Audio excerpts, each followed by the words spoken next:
Hoxe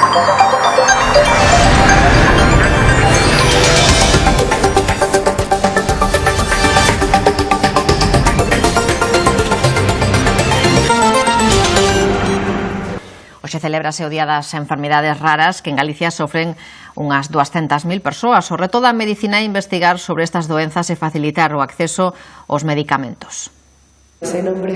María José é a nai dunha nena de 3 anos con síndrome de Dravet, unha epilepsia resistente aos fármacos actuais. Cuesta mucho mantener una templanza y una tranquilidad porque, bueno, con cada crisis mi hija deja de respirar y a mí tamén se me para el corazón. Desde 2009 a Federación Galega de Enfermidades Raras atende cada ano a unhas 1.000 persoas con unhas 130 patoloxías distintas. Estaba trabajando entonces en la asociación de lupus, entonces claro, aparte de tener la enfermedad, yo estaba dentro de la asociación de lupus y así fue como hicimos y sacamos adelante la federación. Manoli acompaña a súa filla de 9 anos a terapia. A Mariela, con menos de un ano, diagnosticaronlle un tumor raro no cerebro. Sufriu varias operacións que lle deixaron secuelas. Empezou a camiñar aos 6 anos.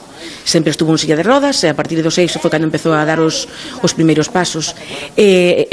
Falar, que ainda non fala perfectamente, pois sobre os 5 anos. O vir aquí foi un apoio moi grande. Estuvimos trabajando un poquito todo lo que es la parte táctil, de discriminación y percepción manipulativa, de cara a que la niña pues mejore todo lo que es la manipulación de los botones a la hora de trabajar, el ponerse la chaqueta, quitársela, abrocharla, ponerse la cremallera. A Federación conta con varios servizos. O 95% das persoas que pasan por este servicio van ao servicio de traballo social, que é a defensa de todos os dereitos como ciudadano, donde unha enfermedade pon limitacións á súa vida e tamén se deriva ao servicio de rehabilitación. Para os familiares, unha boa actitude é moi importante.